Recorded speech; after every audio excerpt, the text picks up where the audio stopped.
All right, everybody, welcome to the Nope review. Wait, I'm getting feedback. Okay, it's gone. Hey, Marie, how are you? Yeah, Alan. I'm good. How's it going? I'm good. So right off the bat, just in case for anybody who has not seen and stumbled upon this, even though I have the spoiler review warning, what was your general take? Did you like it, like Nope, or not? I love Nope. You love Nope. I loved it. Yeah. I did. Um, what the presentation of it just left me wondering what was going to happen from one scene to the next. I like to let my mind travel. I don't always want it to be a predictable plot, but I gave it a 10 thumbs up. I had And 10, that's 10 huge. plausible thumbs up. 10 implausible thumbs up. That's a new rating. uh, Everybody who may be joining, Marie is a paranormal investigator, and so we're going to get a paranormal perspective on the movie Nope, which in and itself is a paranormal movie, to be sure. I personally really liked it a lot, and I feel like I'm going to like it more when I rewatch it the second or third time. Yeah. Um, but when I was in the theater, what I noticed was, like just like spread out just evenly enough for moments where we all laughed together in the theater.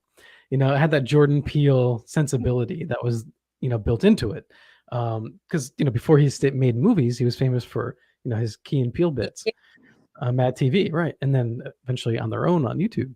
Did you have the same theater experience? I did. Yeah, it was a very similar experience because it wasn't all comedy the whole time. It was those Hmm. moments and those spurts of comedy that kind of left you like in suspense of what the next movement was going to be between the actors. Right. So, but yeah, that was kind of like the tone of the theater. Like everybody laughed. It was that whole engagement of the theater. Yeah. Like And then also there were moments where we all jumped too at the same yeah, time. Yes. So yeah. what category would you put this film in? Is it a horror film? Is it sci-fi? I would say it was being more of a horror thriller type, Hmm. possibly in the sci-fi category as well. Yeah. Um, yeah, because I mean, it kind of encompasses all of those categories. Just the nature of what it is and the presentation of it. It's just the horror, it's the thriller, it's the sci-fi, and just kind of the turning points of how we are now with everything being declassified when it comes to UFO discoveries and information that's being archived. You know, would it could be considered sci-fi anymore, or just horror thriller? Horror thriller. Yeah. I mean, it definitely has influences of Spielberg and Hitchcock, Yeah, and I heard someone make a comparison like to Tarantino kind of a style to it as well, and also M. Night Shyamalan. But I think that like the whole point is that like all directors or just like musicians are influenced by previous generations, but it yeah, doesn't mean that they're not their own thing. Like M. Night Shyamalan, like his style, even though you can see influences, is distinctly his. And right. the same thing with Jordan Peele. Like it's distinctly like his style. No one has made movies like Jordan Peele. No, I did see something. Somebody was coining him the new black version of Stephen King. Jesus, why do they have to add the black to it? Like what the hell?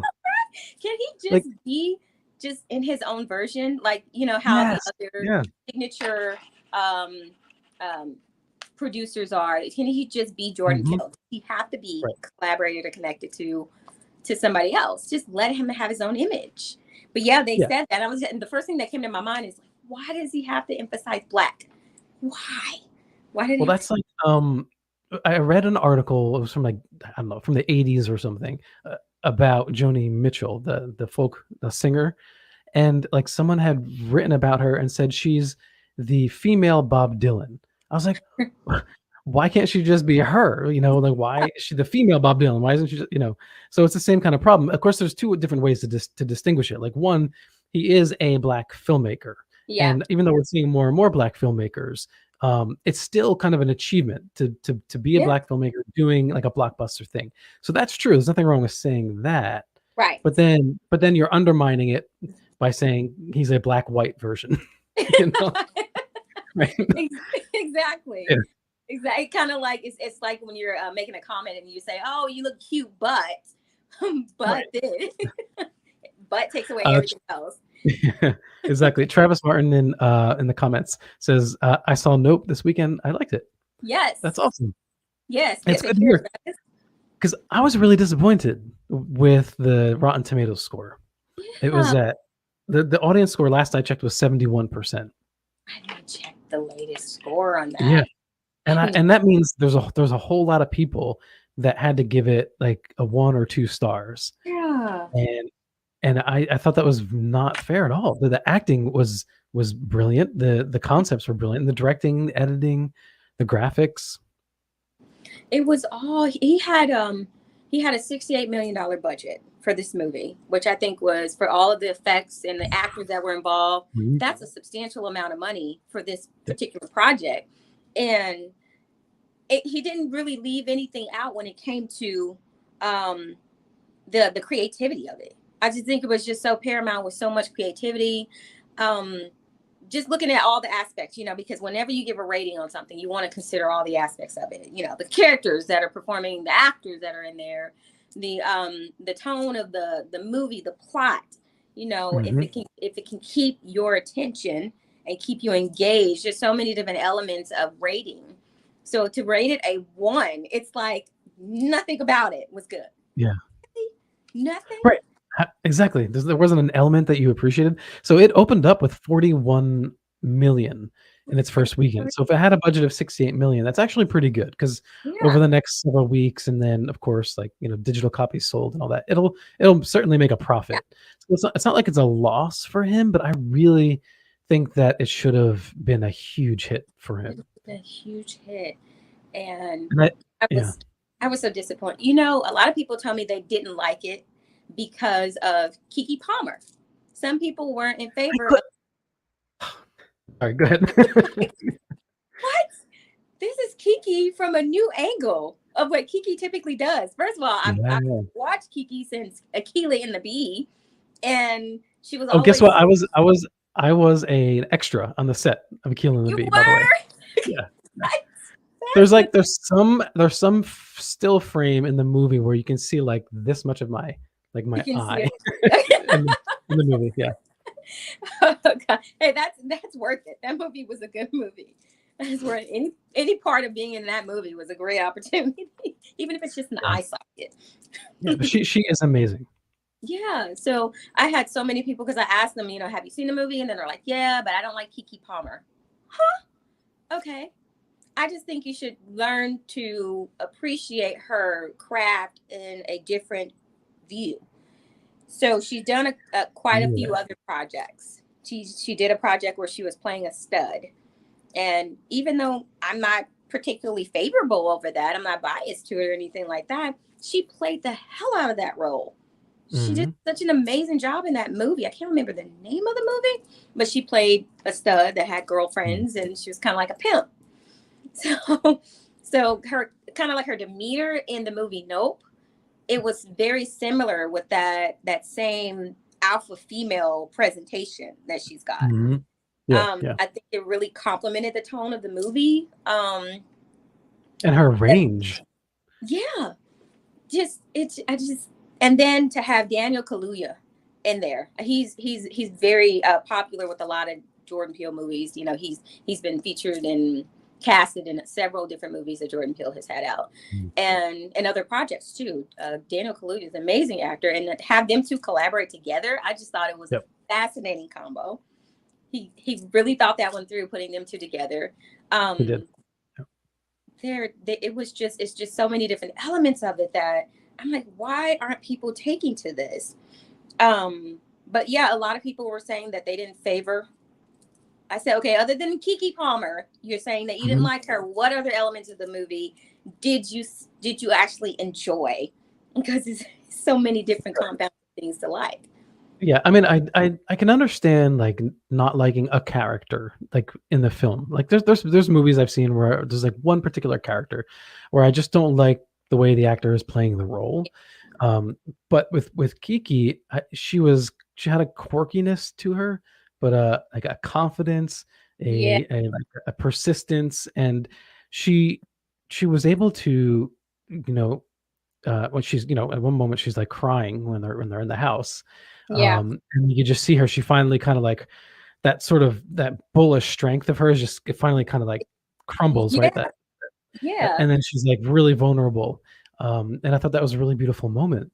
But then she Yeah. also made me laugh, Yeah. and so that's right. Yeah. Now I just want to really quick um, talk about the UFO. I'm not Yes. really quick, but I'm gonna really quick get to the UFO because Yeah. this is a really interesting concept, and we've been talked about this earlier. It reminds me of Skinwalker Ranch, Hmm. right? Yeah. Um, that the elements of the UFO. It's like Jordan is taking things Mhm, from everything that we are currently experiencing in our real world. All of the things that have been declassified, all of the information, and all of this, the just a lot of the things that we're dealing with in our own world, he's mm, implementing in his movie. right. And Yeah. I think some people are missing these tad bits of information and messages that he's conveying to the audience. Like Mhm. he's really feeding us what we're dealing with in our world today. Yeah, I mean, the Skinwalker Ranch, if you watch the television series, and I haven't finished the whole last season, but one theme that keeps coming up is that there seems to be something in the sky. Like, there's something there, Yeah. and they can't figure it out. Like, what is it? What is And they see little, UAPs and things, and it's almost like there's some kind of presence in the sky on Skinwalker Ranch that, it's hiding, yeah, just like the UFO, and it's playing games. It's really, playing really games. crazy. Right. Yeah, So the interesting part is it's almost like it has a conscious. right. It's a UFO with a consciousness, and it has the ability to detect um, just the human emotional response, and it knows when you're tapping into it. It knows when you're avoiding it. It has that consciousness, which I found to be very, very similar. Um, and then the whole peekaboo thing that it was playing. You know, I've always looked up in the clouds and I've always wondered, is Yeah, there yeah. a UFO hiding behind the clouds? Because sometimes when you look in the sky, you're like, oh my God, I think I see a circular motion kind of forming behind that cloud structure. Uh-huh. And Right. now it's giving people another thing to look at and to think about. Yeah, oh, and also it uses natural phenomena in a way that, Yeah. is eerie. So, at one point, Daniel Kaluuya's character, he says, "Oh my gosh, I think I've been looking at that cloud for 6 months." Yeah. The same cloud. It Same wasn't moving, it up. was just yeah, and it's interesting because sometimes you look up in the sky and you have, depending on the stratosphere, like the clouds that are above that are moving quicker than the clouds below, and it kinda creates this illusion like there's a cloud just sitting there. Yeah. So I thought that was interesting, but many, UAP and UFO sightings, uh, Mm. are exactly that. People say, it went behind a cloud, Yeah. or I had a feeling that there's like a presence behind the cloud. So that was something new brought to Hollywood cinema as far as UFOs and storytelling. Yeah. But Yeah. yeah, the fact that it's kind of like a predator. Well, it is a predator Yeah. in the movie, Yeah. and so that makes me wonder about the real world now. Mhm. Right? That's what good art does. It makes me think, "Wait a minute, maybe we're thinking about this Mhm. in the We've wrong way, or just we're misinterpreting it." we're misinterpreting these messages, and that was a good comparison to the predator, because the predator had the ability. It was hunter, so it looks like the UFO was literally hunting in a hunting formation when it was levitating in these clouds, or actually had Mhm. its station in the clouds, using the natural environment of the world and the clouds to cover up its space station. um, Yeah. and it has the ability to, well, it didn't actually dissolve or turn into like a transparent type form, but it Mhm. did, relocate itself very quickly to where, it's almost like a trick of the eye or something like that. But it was a predator. Like you said, it was a hunter, Mhm. and it knew what it wanted.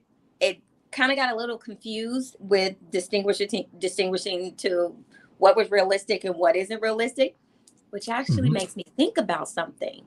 Just because of our presentation in our own world of what we perceive as a realistic Mhm. presentation versus what the actual display is, we misconceive that a lot.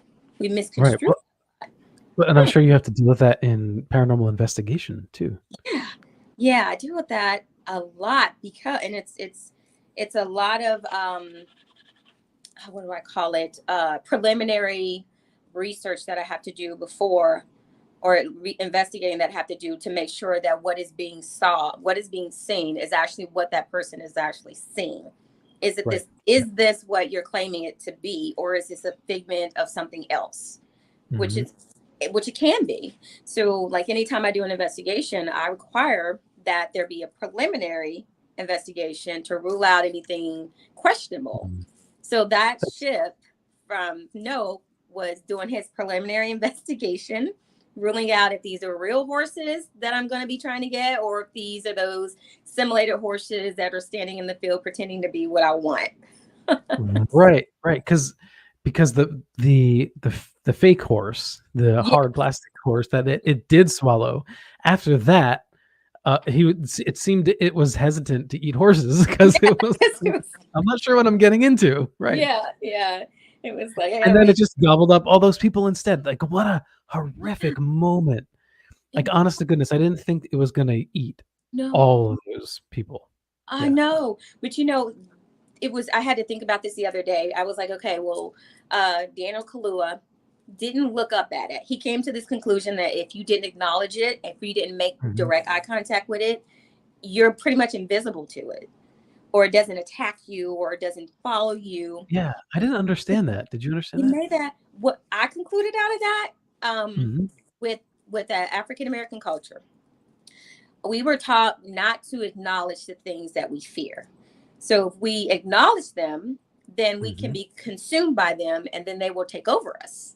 So if you don't Wow. look at Okay. it, you don't acknowledge it, you don't feed it, then you won't become a product of its dinner. So I took that message out of there, not to say that that's the Gotcha. direction he was going with that, but it's Mhm. very interesting considering it is a movie that features, the leads as African American cast. Mhm.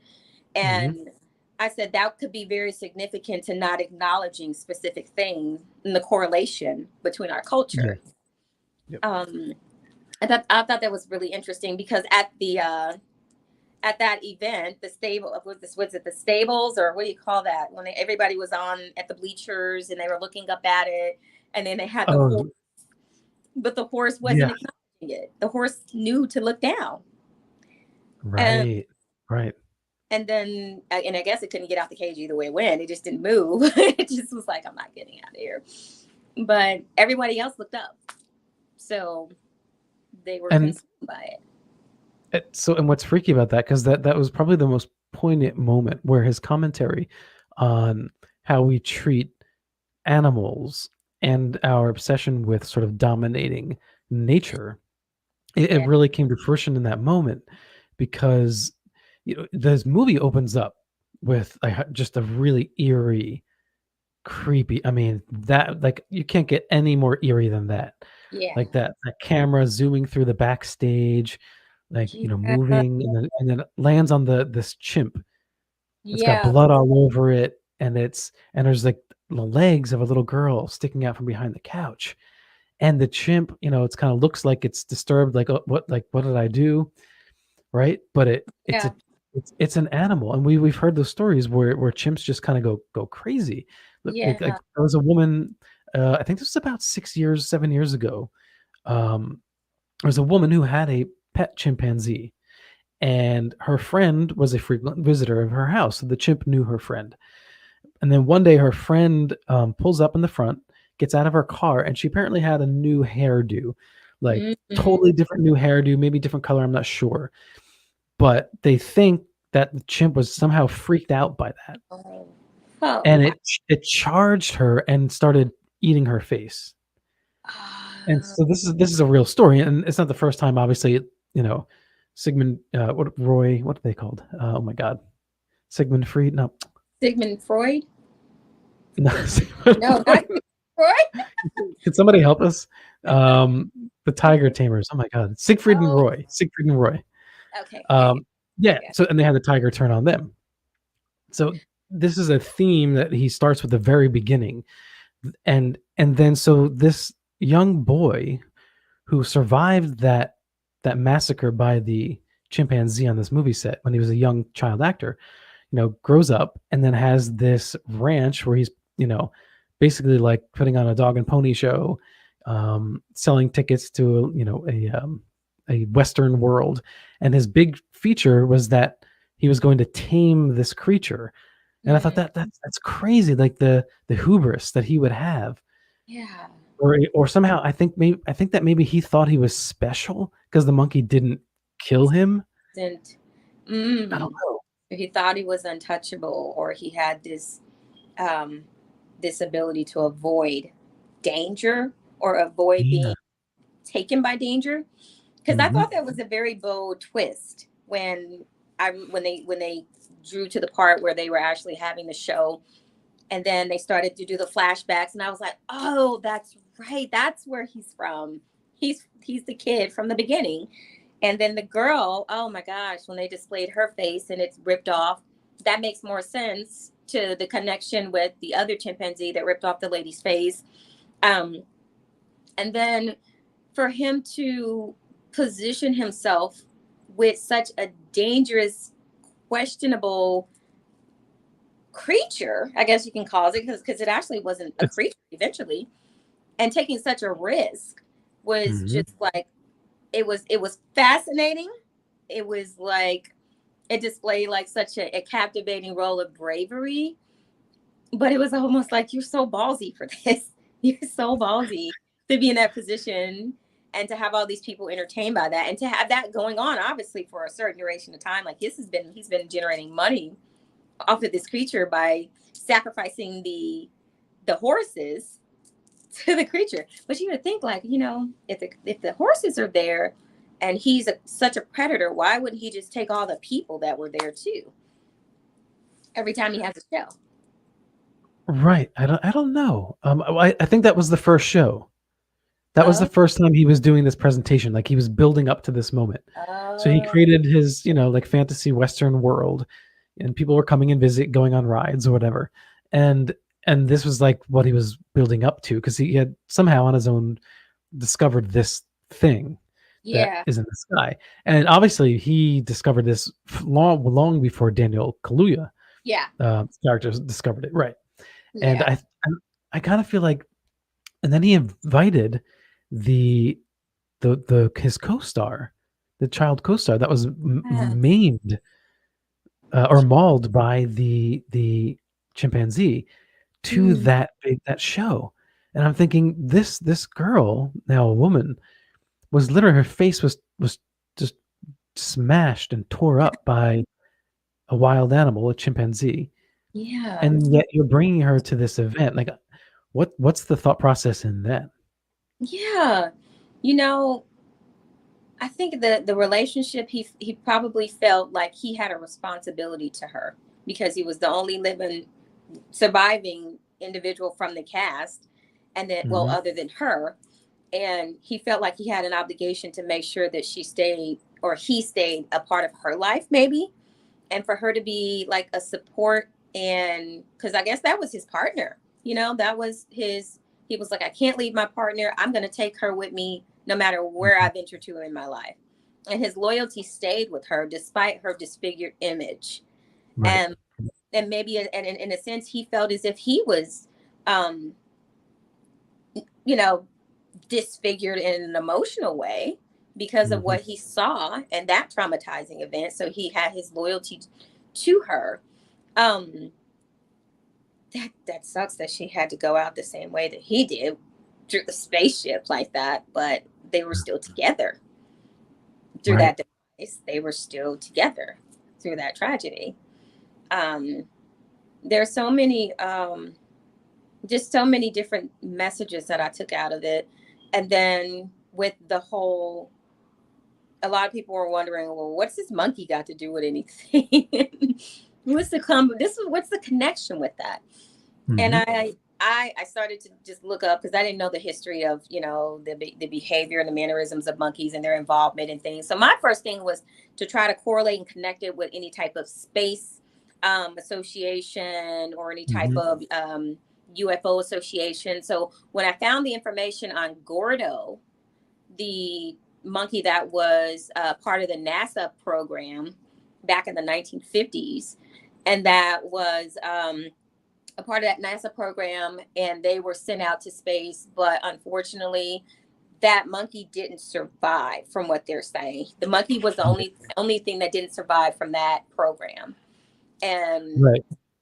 I'm wondering, is that another component that he's conveying in the movie, just in connection with being outer space and not being able to survive in the dynamics of outer space because of the strength that probably exists with UFOs and technology, the solar system, just not being able to survive those elements that are different from the elements that it was familiar with. Right. Um, I just pulled up this Wikipedia page. Like, so, Gordo, who you're talking about, is on this page. And in the movie, the monkey that goes nuts is called Gordy. And then you also mentioned, what was the name of the production, Jordan Peele's production company? Oh, he's got Monkey Paw Productions. So, Monkey Productions. yeah, that's the name of Jordan Peele's production company. And I'm wondering, considering that the monkey was using its paw to literally pound the faces off of people from the cast of that show, is that a significant tie to him um, kind of like expressing the components of his actual production? Right. And the Yeah. monkey paw itself, it has history. If you've ever heard of the monkey paw, Hmm. let's see, there's a symbolic meaning behind that. Monkey paw meaning. Let me Well, the see if first ape in space was called Ham, a chimpanzee. The first great ape in space during his January 31st, 1961 suborbital flight. That's the image you see here. Um, it's a cute little thing. Looks like he's in a car seat or something. yeah. But that's the thing. That's the thing with wild animals, is that you think you can tame them. So that the difference, and even then, there still is a distinct line between even humans, right? Like Yeah, you can discipline, you can try to raise humans to behave a certain way, and sometimes emotion or anger or something triggers someone, and there could be a million reasons why, but they react in a way that is harsh, dangerous, yeah, yeah, um, and yeah, that's what they. So with a monkey, it's not like a dog, but a dog, even you can train your dog, but if it sees a squirrel, I it's mean, going like, it's it's going to be gonna go for a the different dog squirrel. for that R moment. right, exactly. Yeah, Like, all that yeah. training goes out the door. Yeah, because the Mhm. monkey, these animals are brought into a certain dynamic of life, and they're conditioned to behave in a certain way in a certain type of environment. So when you take them out of that environment and you place them in a questionable environment and you force them to conduct and behave in a certain manner, and expect them to continue to behave under those conditions when they have this innate ability to tie themselves to what their normal habits are. Even as humans, we are conditioned to act a certain way, to think a certain way, to develop ourselves in a certain demeanor, and we lose touch with our actual essence of our humanity, of what we're actually designed to do as humans. So once you take Right. us into this robotic state of existence, eventually we're going to be like, this is not what we're supposed to do. You're taking me away from my natural born innate abilities, and I'm going to lash out because I'm not acting in the formation that I was designed to act in. And putting these animals in such a captive state is going to cause them eventually to lash out. Yeah, yeah, yeah. I mean, just look at what they do, right? Yeah. The things that we would do for science that in reality, I don't think we needed to do uh, Yeah. this. I don't think Yeah. we needed to send monkeys into to space. Yeah. Like, what was it just to see how they calibrated to Yeah, and like adapted?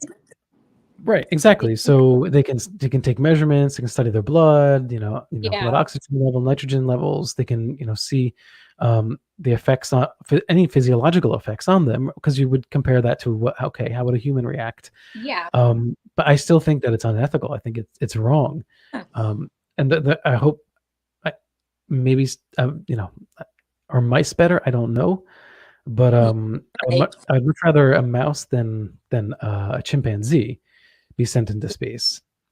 Yeah.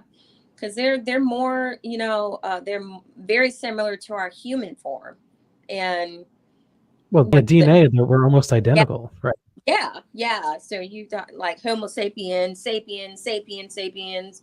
We have Mhm. that same physical structure, and the compatibility in our actual DNA. So you're training them to and live in or perform in a conduct of what they're not accustomed to. It's like when you Yeah, put lions and tigers in the zoo and you restrict them to a specific environment, and they're not in their free space. They're going to eventually lash out because they want to mhm, be in an environment that is accommodating to what their natural habitating lifestyle is. right. Well, this one monkey, Goliath, a squirrel monkey, it died in the explosion of the Atlas rocket, November 10th, 1961. Uh, it flew a suborbital flight, but was lost at sea after landing. Could you Hmm. imagine if that's what NASA reported, but it was a human? Oh, Like, "I'm God. sorry, we lost our astronaut at sea at Yeah, landing." Like, lately, that would not that would fly not at go over all. very well. No, That would no. not. It's like, oh, it's a monkey. Oops. Oh, right. But the I human. wanna go back a little bit here. Genghis brings up a good point because we were talking about, when you look at this UFO in the movie, how it behaves differently. And he makes this allegorical comparison, I guess. Uh, one of the most famous experiments in physics is the double slit experiment. It demonstrates with unparalleled strangeness that little particles of matter have something of a wave about them, and suggests that the very act of observing a particle has a dramatic effect on its behavior. So maybe the alien sensed was when something was viewing it. So it didn't necessarily need eyes. Aha. It just had sensory, Yeah, almost like like a like a like a scent, like a, how we have what I think I got yeah. seven senses, but it had that additional sense to where Mhm. it was able to detect that and respond accordingly because of that. Like Yeah. I really felt that spaceship was very similar in an emotion to what we have as humans. I think he may have had an angle that he was going from with the the the realness of the ship, having a more lifelike form, having the ability to digest. Like there was a scene where it was actually digesting the humans that it captured. Yeah, and spitting out whatever it couldn't digest. Yeah, like disposing of other things as if it just Almost yeah, like almost like a more to the cat, house. like, packing up a hairball or something. Yeah. So Exactly. right, It's well, it, I think birds do that too. yeah, Um, they do. Chimp and tiger provocation. Yeah, birds do have that same reflex, very similar reflex of things that they. Or is it that their reflex because that's their form of feeding with birds, like feeding their young. They have that natural reflex. yeah, they can just Yeah, regurgitate. up chuck, Right. Mhm. and then I guess it'd be more similar to a gag reflex for like a cat. because of the way it was expelling all the things that its body, its ship could not Mhm. digest. Well, I mean, a baleen whale, it can filter what comes into its system. Um, and so this is kind of like in the reverse, like it's able to filter out and, and release anything that Hmm. is bad for its system. And so it'll take anything in but release whatever's bad out. So, wow. Mhm. Like a My filter. So, God. okay, let's talk about the actual UFO makeup, because this is the weirdest part of all this. Yeah. Um, is it, well, number one, is it an alien or is it something of Earth? Hmm. That transformation that it made, it just left my mind in such an adventurous state. And I would say, huh, just the form that it had. It almost had the form of like what is this, jellyfish kind of. It almost appeared like a jellyfish in that same Yes. floating um, formation that it had. It reminded me Mhm. of a fish in water in the sky. And Yes, right. then just it transitioning from that formation to the ship formation, then it just left my mind and it traveled me to another trail of thought. Okay, maybe there is maybe possibly he's tying our world to the connections and collaborations with UFOs and Yeah. extraterrestrials. Maybe he's doing that and bridging that together to show how common we possibly are, Mhm. and in our behaviors, the similarities in our behaviors. Right. Because here's the thing though, if it was something from Earth, it did seem to fairly rapidly reveal itself.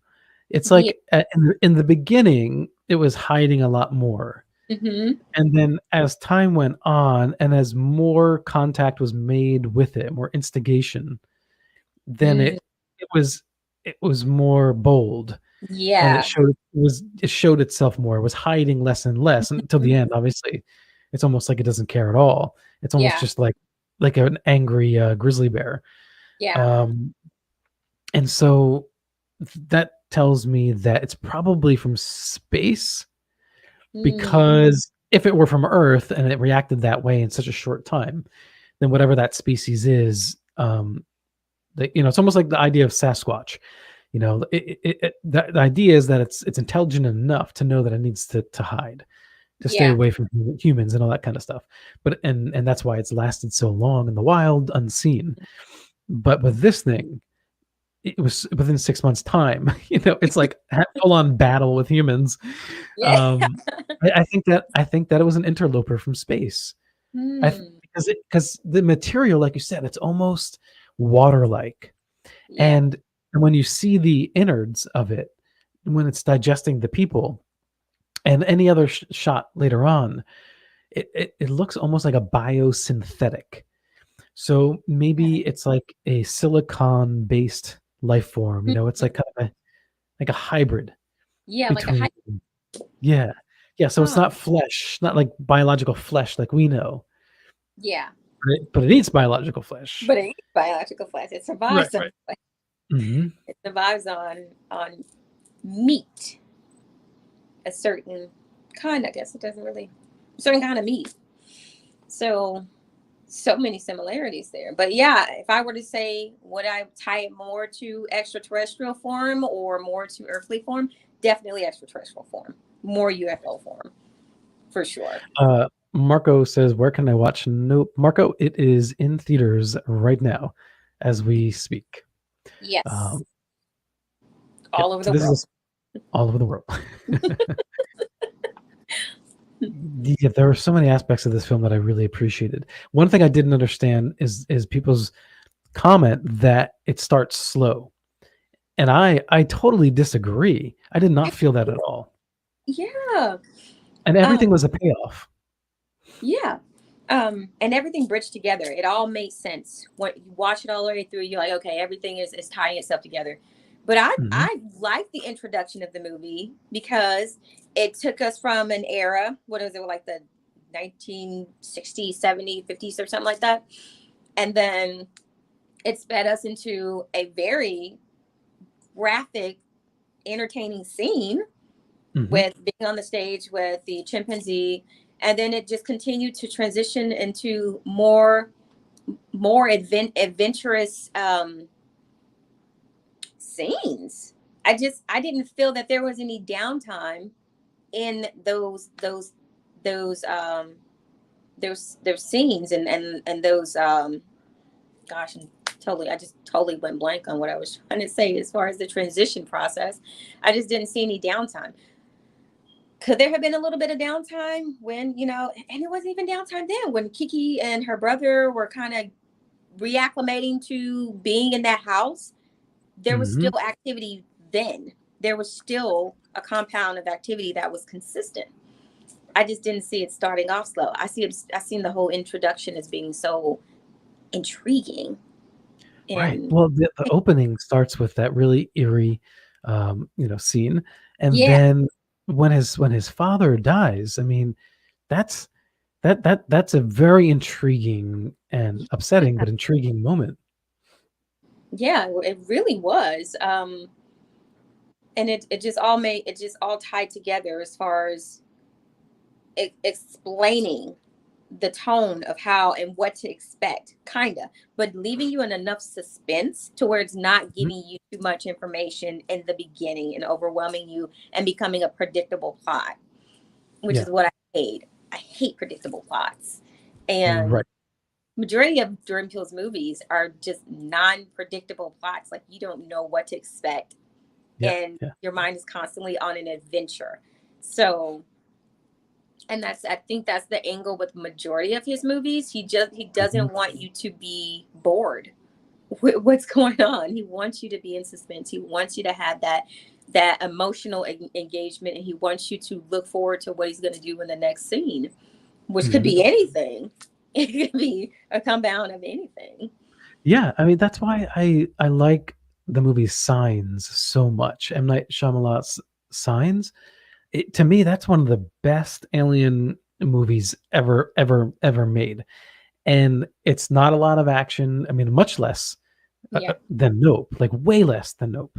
Um, and it's all about, more than anything, it's about the relationships and the Mhm. dialogue and like the evolution of the character. So in Signs, Mel Gibson character is like struggling with faith and Yeah. in Yeah. doubt and science and whether anger and resentment, and he evolves over the course of the film, and it's a huge payoff at the end. It's one of the Yeah. best ever.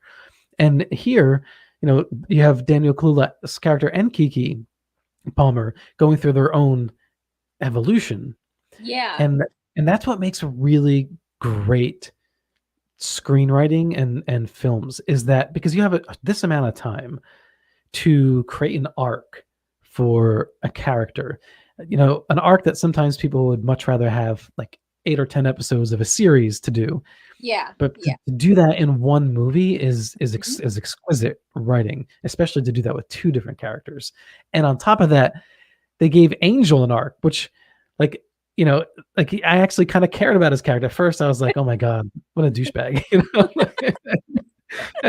and then I came to like Yeah. him, and I was like, and then Yeah. Yeah. he turned, and I think it was like, okay, he evolved as a person, and that's good. Yeah. Um, Yeah. I had a comment from my wife. She made a good point that the UFO, it looks like an eye It in the does. sky, right? Yes, it does look like an eye in the sky, Hmm. which I think was a significant. It literally looks more like an eye than any UFO that has ever been presented or declassified. It looks more like that, and I think that was a good angle that he was coming from, especially when you don't look at it, don't look it in the eye, Mm. don't acknowledge it. So we're connecting what you were saying earlier to Yeah, that. And so that connects that sort of animal thing with the horse, because we saw early on the horse that loses control because that stupid film person puts the mirror in front of the horse and it freaks out. yeah, And yeah, wow. See, there's so much just in that one piece. Yeah. So, like, that's the one way you can look at it, like the animal thing, right? How Yeah. do animals react? We can't tame them. And Right. then there's what you were saying is, you know, um, in the African American community, how you have to what did you say? You have to look at Yeah. don't look at something? Yeah. Don't Like, give it attention. Don't don't give it look attention. at it, Yes. and don't Mhm. acknowledge it. And if you acknowledge it, you're feeding it. You're Right. giving it life.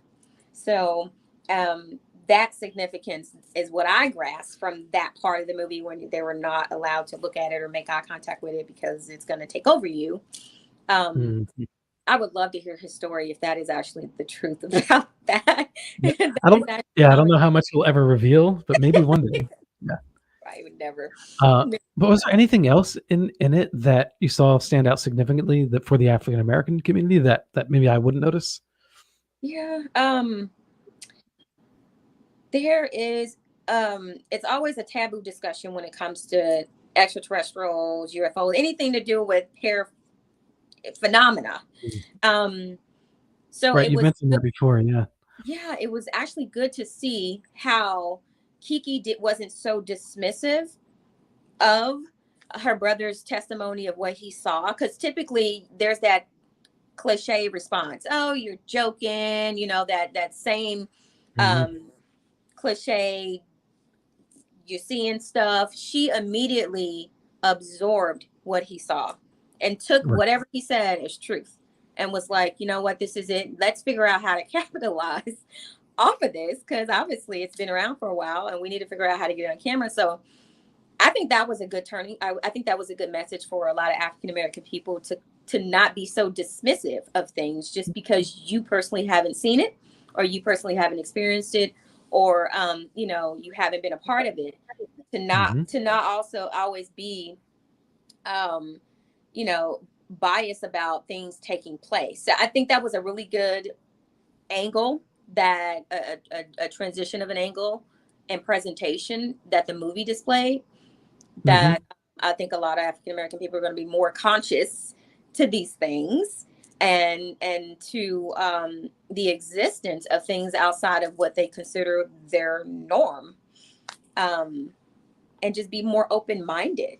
I like the Yeah. spin on how they were like, let's acknowledge its existence. Let's take into account that there are other things going on right here in the vicinity of where we live, Mhm. and let's still capitalize on it. I know that was another angle that a lot of people were like, Yeah. yeah, you can make money off of these things. Why not?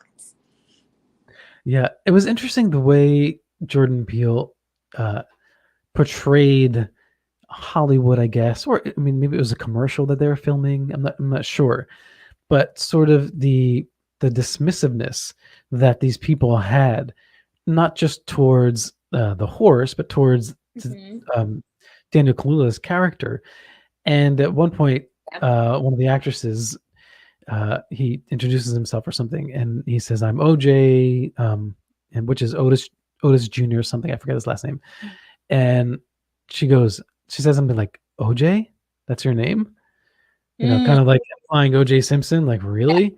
Hmm. And what did you make of that? Was that a racist thing, or do you think that was just like someone being insensitive in general?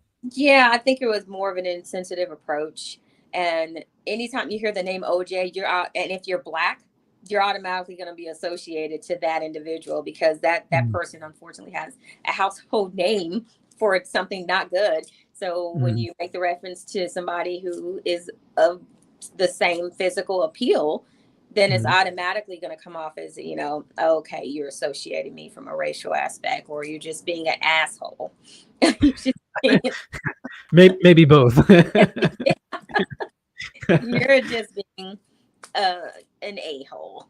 Yeah, Um I didn't understand, speaking of an a-hole, is because I really got angry with the photographer at the end of the movie. Like yeah, like okay, so they're trying to get this shot, right?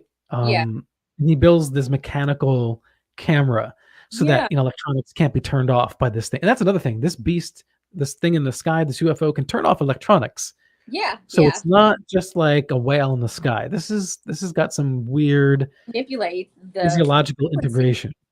Right. Yeah. But the photographer, he captures it, but then that wasn't enough, right? Like he had to go and get like the ultimate shot. But Yeah. I was like, okay, if you're gonna get the ultimate shot and sacrifice yourself for it, you're sacrificing for your art. I get, but Mm, allowing the camera to be swallowed means we won't see the shot, right? you know what I thought about that whole scene, and I was really hoping this was the outcome, Mhm. because you know how it regurgitates everything that is foreign. I thought he was going to go in there, get the shot, and let it Yeah, spit yeah. the camera out. So they had that wholesome shot from the Yes, yeah, inside of the ship. I was hoping yeah. that was the outcome, but Oh, I was like so disappointed. I was intrigued with the other approach of how they got a shot with mhm. Kiki at the well or whatever that it That was was almost awesome. microfilm thing that she was. It was really interesting. I wonder if those actually exist, and I can.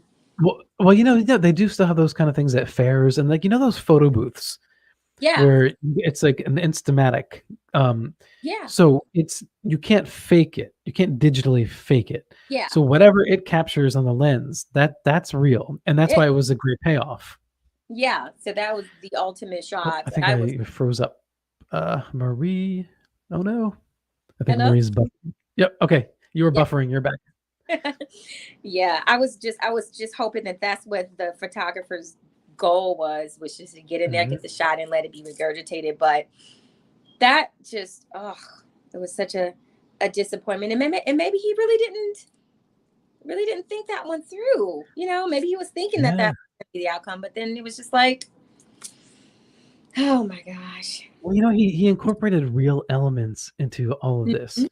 But no, but first I just wanna say I totally agree with you. I feel like if Jordan Peele would have let us see the photographer's camera be regurgitated, then Yeah, I would've been cool. But that was the one thing that left me dissatisfied with the movie. Literally, that was, like, the one thing. I yeah, was that like, was it. That was the "Why?" only Yeah, why did you build up to that and then, like, nothing, thing. you know? Yeah, and So is there gonna be a sequel? I don't know. right, right. And that's the point I make about him leaving your mind in an adventure, because it's already, you're like, okay, this is what the predictable outcome is going to be, and he's like, nope, like pun intended, nope, Yeah.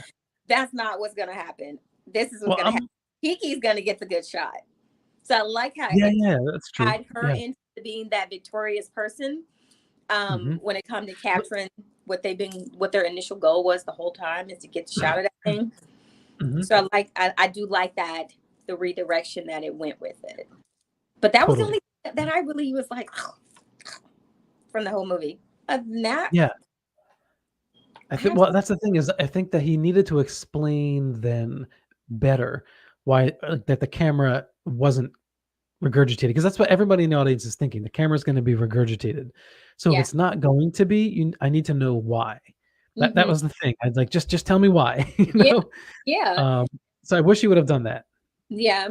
And then I think I want to know what caused that massive um, spectacle of a UFO to transition to that. Ah, I wonder what erupted it, because I was trying to go back and mhm. recollect on the scenes and figure out what caused it to ignite. Was it that upset Yeah, that yeah, it couldn't get the attention of Daniel Kaluuya on the horse, or that it was being challenged to where yeah. it Mhm. transitioned into this, hey, I'm greater than the ship.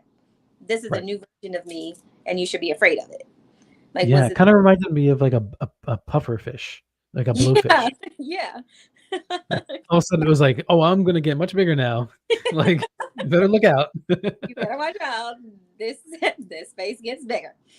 Yeah, or So, what's that dinosaur in Jurassic Park, yeah, yeah, that where its things, like, come out yeah like this? makes it much Yeah. more. Want you to be much more inferior to its existence, because it's like, oh, I got all these little spectacle tentacles. Be Mhm. afraid. So I'm wondering that's what happened, because it wasn't getting the response it wanted and it was being challenged. Is that what erupted that transition into that other form? Um, and then that part. where Kiki released the big balloon boy, what were you Yeah. call hot air balloon thing or whatever it was, Yeah. into the air, and it still was so um disconnected from the fact that this was not an actual human. I thought it was getting its own life-size treat in the Yeah. sky. It was wetting its lips. Exactly. Yeah, it was. It had the little flow going. It was like really happy. Yeah. So, but it still couldn't distinguish between it. And then to engulf it like that, because it was basically almost it's similar in size. As Hmm. what can I give that thing? What name can I give that thing? Like the Oracle or something. I don't know. Oh, But you know what? I see a comment here from Genghis Khan, and it made me think of something else. So Genghis says, I heard about that scene. It was because uh, he wanted the shot, and he would give his life to experience the shot for himself. So maybe that's it. He doesn't care if anybody else sees the shot. everybody sees it. He needs to know for himself. I got it. Like he'll die He's at knowing peace I with got it. the best shot ever. Yeah. He's at peace with it, Yeah. regardless Yeah. if anybody else gets to see his victory. Wow. Right. Okay. So that changes it. Hmm. That Thanks, is, Genghis. I appreciate that. yeah. And then for it to just explode like that at the end, like a popping a balloon. Yeah. That part was like, okay. So it's almost like once he transitioned from that ship form, Hmm. it's a weaker version of itself. So it's very vulnerable to a lot of the maybe possibly the elements versus its protective Yeah. barrier. Hmm. And now it's like a turtle coming out of its shell. It can get Right. damaged a lot more easier because Well, it's not. it's kind of like, yeah, if like you have like a really thin silk material, the material itself spread out is fragile, but if you wrap it around itself, it's tougher. It's Like tougher. you can't stretch it. Yeah, Right. yeah, So yeah. maybe you're right. Maybe it put itself in a vulnerable position. Mm. And then it was So a anger put it in a very vulnerable position. that's a really good point. The things that being angry can do to you, you just have to Yeah. maintain your composure, stay strong, and protect yourself. Hmm. But the things we do when we're pissed, oh, we're so vulnerable. And Okay, so my wife also says she was really upset, and I was disappointed too. She was really disappointed that they didn't end it with Oprah. Like, didn't you feel like they should have been on Oprah's show? Like oh, okay, doing an interview with Oprah, oh, like okay, get with Kiki with the shot, oh, okay, like the conclusion of Yeah, okay. yeah, yeah. Well, that would have been interesting. I That think that would have would have been been funny. Yeah. Yeah, that would have been interesting just to see the outcome of their success with that shot, like to have a little bit Hmm. of Hmm. tidbit. But maybe he's leaving that up to us in suspense for the next thing he pulls out. Maybe there is a Yeah. sequel. Yeah. Well, I mean, on in the movie, there is a clip from an Oprah interview from Mhm. I believe either late, I think it was early '90s, Yeah, uh, right, where she was doing like an alien abduction interviews with abductees, alleged abductees. yeah. And I've seen that video. I've watched it actually fairly recently, and I like that he actually incorporated that into the movie itself. Mhm. Um, and Yeah. little aspects like the discussion about UAP and Hmm. being a new term. Yeah. So all that kind of grounds it in reality, which Yeah. I appreciate, because Yeah. sometimes I think people try to write things so that you get lost in the fantasy, which I understand. Right. But in this case, I think Jordan Peele did a really good job at making it convincingly possible. Yes. I agree with you 100% on that.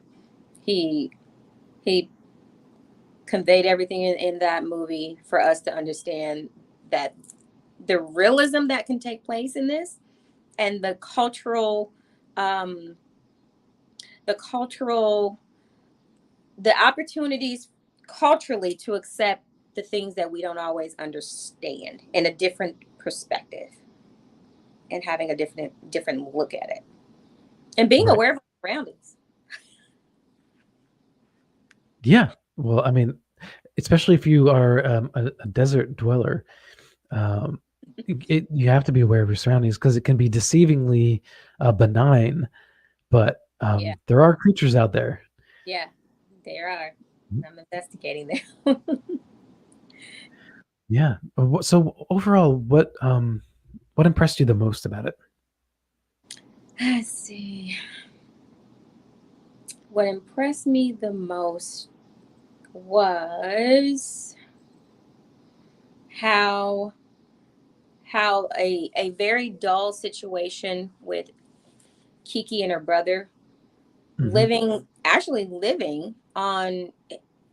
living in like a country type off-road setting. I really like that. I don't Hmm. like the traditional style of being in the inner city, and they were on a farm type setting.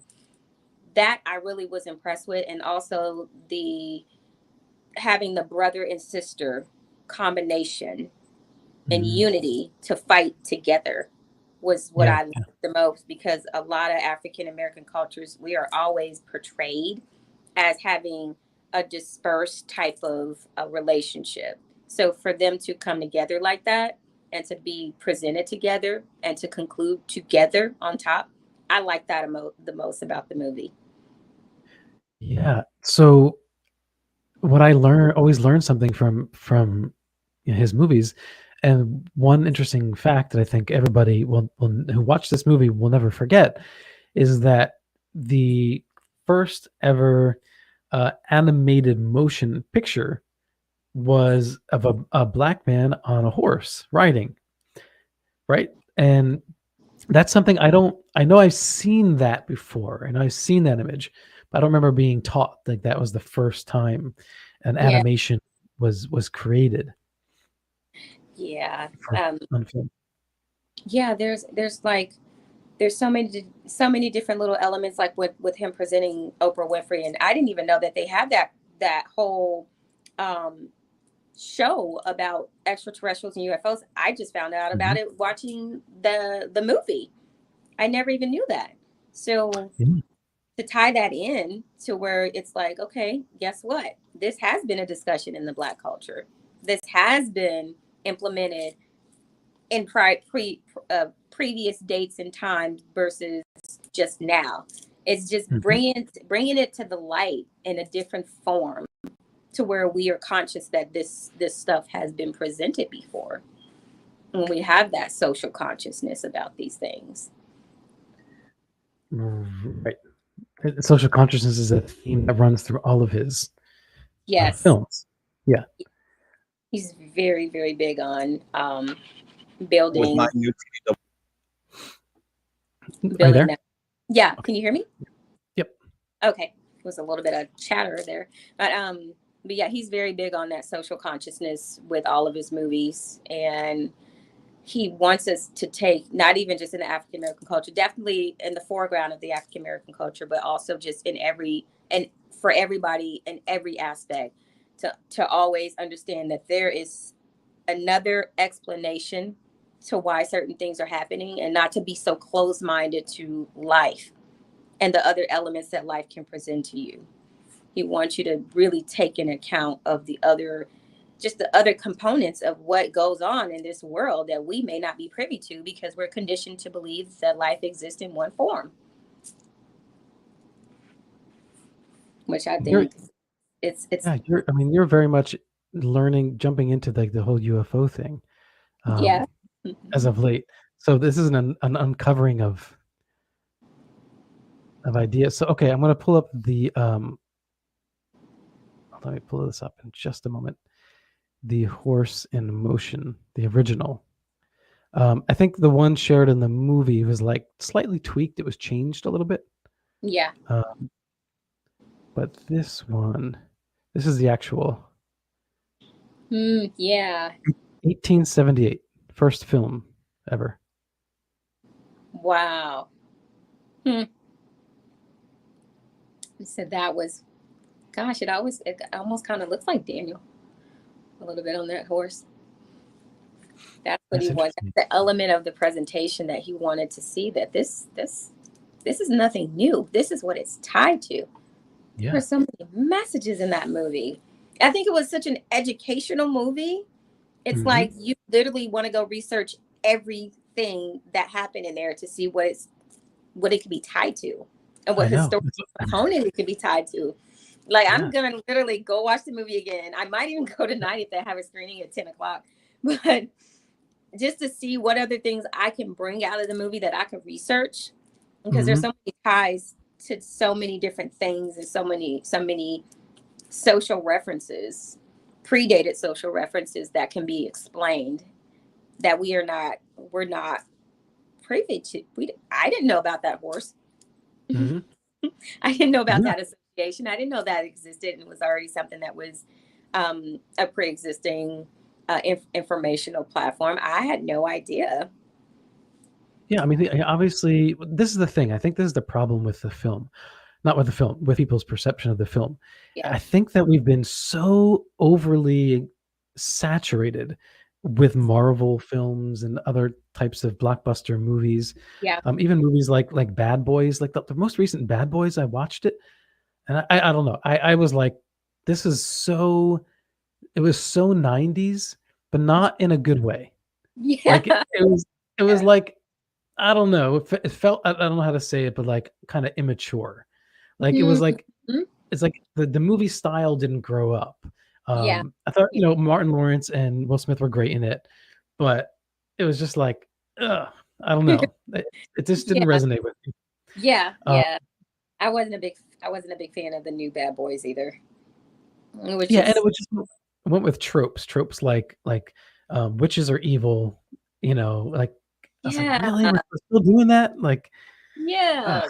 The Bruja presentation type thing. mhm, It's just given this, and that's the thing. And then that's the one thing that I try to get other people to understand. Unless you learn and educate yourself about these cultures and just religions and things of our world, you're going to be so biased to their existence because you don't know much about them. Um, yeah, Someone told me that when they watched the movie, Nope, that they were disappointed because they were expecting like the military to be involved and they were expecting to have actual yeah, aliens that were mhm, kind of moving about, you know, different territories. And my response to that is, and it's just this might not be the best response, but it's my response.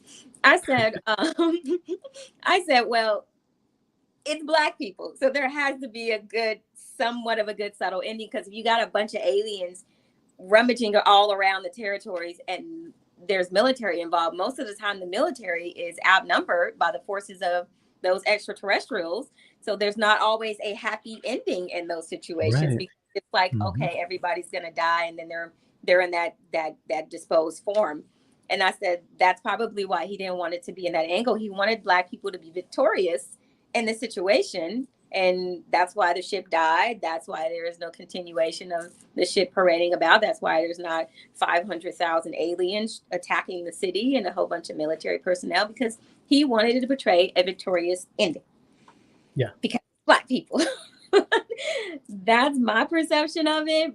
But mhm, was that his direct angle from it? I don't know. He wanted to. yeah. I think that makes sense. I think that people were disappointed also because they're just so numbed down by these other types of movies. Like they nobody wants to even bring intellect into a movie anymore.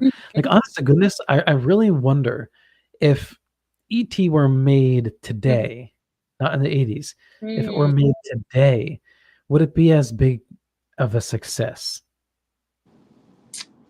I don't think it would. Because I mean, you have the government factor and all that, but there's not a lot of special effects. There's really not much action at all. Yeah. Um, and it's about emotional intellect. Like Yeah. it's a movie that stimulates your heart and your mind. Yeah. I don't know. I don't know if it would do as well. And I think Yeah. that people don't like films that have any kind of messaging. Now, I am totally on board. I hate when a movie like I think The Last Jedi did this the worst. Like they just like beat on your head like this is what you should believe. Yeah. Like, it drives me nuts. I'm like, just please Natural. stop.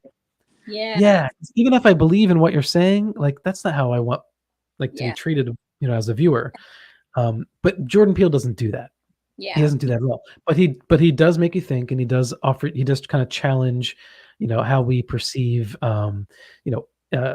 individuals, groups of people, our place in society, how we view, in this case, animals and their treatment. Um, so he makes you think, but it's not like, oh my God, I walked out of there totally confused. Yeah. Like, it had a beginning, a middle, and an end, Yeah. and almost everything paid off. So the fact that I think people were turned off by the fact that they had to think says a lot about the state of cinema today. Yes. And I couldn't agree more. And that's one discussion I was having with somebody earlier today. And I said, he makes you think. He is giving you a common ground to expand your understanding and also expand your historical knowledge on Mhm. what's going on in our world and what's been pre-existing prior to you. He gives those connections and associations to help you just expound your thinking. And then nowadays everything is just it's rapid fire. We want a rapid fire response. We don't want to have to research it. We don't want to have to think about it. Mhm. We want to get instant gratification from this in the now without having to trace down the what, who, what, when, why, and where. And it's so notorious. And I even have to do that in my investigations, and even sometimes when I do my videos, I have to I I don't dumb it down per se, but I have to Mhm. do it to where it's not as informative if I want to keep people's attention. And that Mhm. just like it takes away from my angle of approach, but it also, I wouldn't say it disables my angle of approach, but it just definitely makes me feel a little bit limited to how much I can Mhm. indulge, or maybe I can indulge in spurts to try to keep people's attention. But yeah, nowadays they just want either what they're familiar with, or they want this instant big boom that just tells everything in the story right then and there and doesn't make you have to research everything. I think that Yeah. I think Jordan Peele is doing something so phenomenal with these movies, because he's Mhm. giving people opportunity to say, "Hey, let's do a little bit more field work. Let's do a little bit more footwork. Let's Yeah, get yeah. familiar with the footprints on this." And that way we're educating culturally and subculturally, so you're aware of the dynamics of what existed prior to this movie, so you Mhm. understand the history of it. So it's a different form of appreciation that I definitely have for his work. And there's some production companies that are out there that are presenting Black people in the foreground as the main characters, not supporting characters or third characters, Mhm. or characters that eventually Right. die off because of some mysterious happening. But he's actually featuring them as Right. main characters. Yeah, And and not just a single character.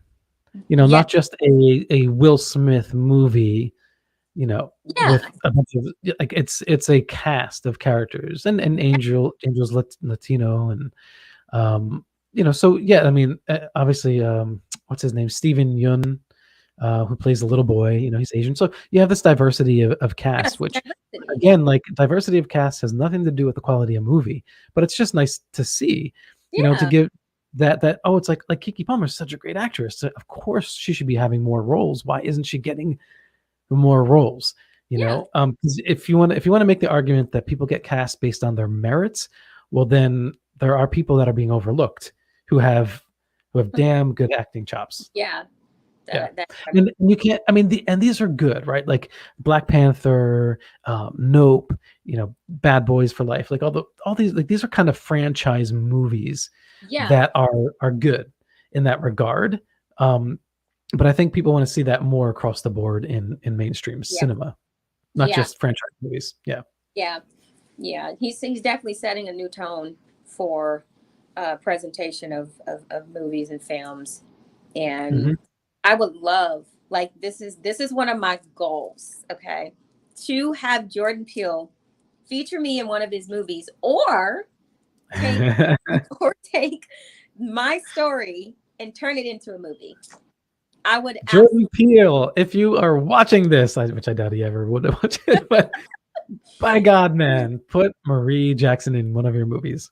I would absolutely love that. I don't even care Please, if sir. the lady that sits at the Yeah. diner with a newspaper and an old lady wig on. If I am in that movie, Mm-hmm.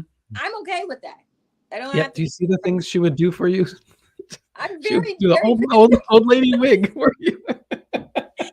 I'm very flexible, Jordan. Like whatever we can do to include me, or if you want to just take my story and turn it into a movie, I am at your disposal. Jordan Peele, Monkey Paw Productions. Hashtag Hashtag. Marie Jackson and Jordan Peele movie. Right. Um, Maria Wilson Duff says, I believe she's referring to you. She says, Yoda would say, beautiful and smart she is.